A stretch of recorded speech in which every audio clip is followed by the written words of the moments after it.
And the question really is, when do you use each of the tools? They are complementary in nature, but I thought I'd just try and clarify. It's a very common question we get, when to use each of the tools. So if you don't mind, to demonstrate how complementary they are and to try and get this across, let's follow, if you don't mind, a day in the life of that parcel that you just got delivered from your online retailer.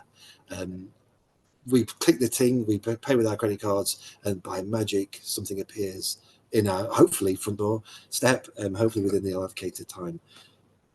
But to get there has been a lot of activity that's involved potentially musculoskeletal disorders risk. So just to follow that order you've made through its process. If you're anything like me, or especially my kids, you don't make an order, you make several at the same time, because why not? Someone's dad's going to pay for his credit card. And so in that distribution or fulfillment center, when all those orders are being put together, there's going to be lots of small parcels that are being put into a larger parcel that hopefully arrives at your front doorstep. It's a very kind of packaging task, lots of low weights, but high hand frequency activity as you're filling the boxes. For that kind of activity, you'd use the ART tool, assessment of repetitive tasks. Because things are relatively low weight, less than 8 kilos, or less than maybe 4 kilos a hand, it's not really manual handling.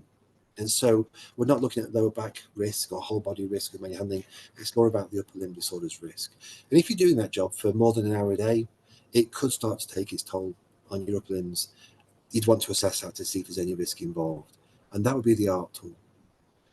But once all those products have been packaged into that big parcel, because it's a major holiday or a birthday or something coming up and you've gone large, that parcel's got to get onto a vehicle.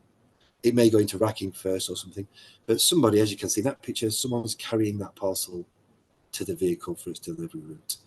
That lifting of the parcel off the racking and carrying the parcel to the vehicle and even putting the parcel down, that's all MAC tool, manual handling. We're looking at whole body health, looking predominantly at lower back health, but that's the assessment tool we'd use for lifting and carrying, and maybe if it's a very large item, team handling, if there's a group of people lifting it. You might not carry the parcel though. It may be it's got a little bit of automation. They've got something with wheels like a pallet truck or a roll cage or something. If your parcel goes onto something with wheels, it gets transported to its place in a wheeled item like a truck, trolley, dolly, and so forth.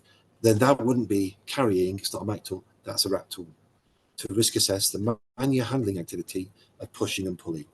And in this risk assessment tool, you can do wheeled items like a pallet truck, you can see in front of your roll cage, dolly, trolley, and things. And you can do non-wheeled items as well, like shifting furniture. Then it gets in the vehicle, thankfully, it's on its way to you, but someone's got to drive it to you. Now, the driving itself could involve low back risk.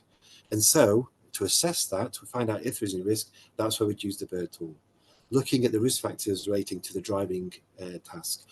My colleague Paul will say a lot more about when we use the BIRD tool. There's lots of environments we can use it in. This will be just one of them. And so there's another tool to assess potential risk through driving to the driver.